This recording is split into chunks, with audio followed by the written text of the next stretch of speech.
a perfect example. And so Jack's in the book, my new book, Fly Into the Wind. And there are two stories about Jack. The one about American Dunes. So it was my family's golf course.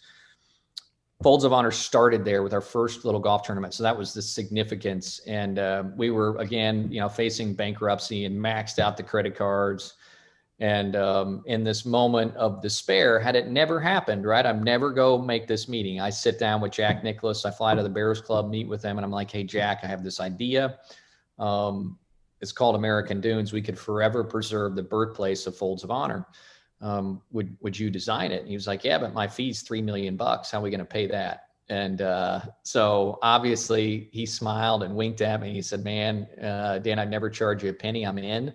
Let's put together your friends and my friends. And so 2.5 years later, Flying Into the Wind, American Dunes will open May 2nd of 2021.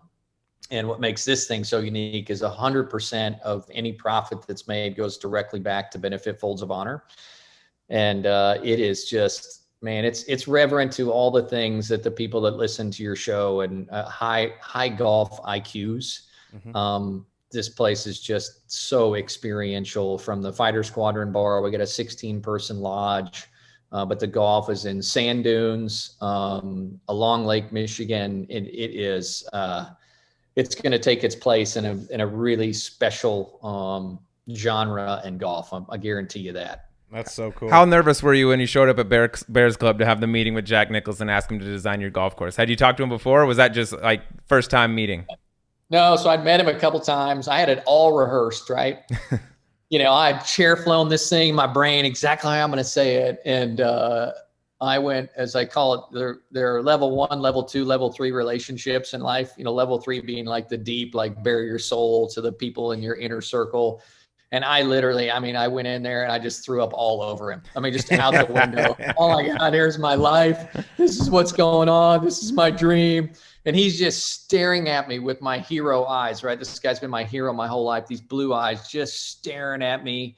I'm like, oh my God. And at the end of it, he literally has become like a dad to me. That part of this journey has been incredible. And, being in their home, and Barbara's, asking my daughters how they want their eggs cooked. And that piece of this living and getting to hang out with your boyhood hero on this journey has just been nuts. And it's always dangerous to meet your hero too, because usually you built them up to something in your mind that is untouchable. But I will tell you that Jack and Barbara both are 10 times my boyhood hero's imagination. And it is just such a blessing to be on this walk with them.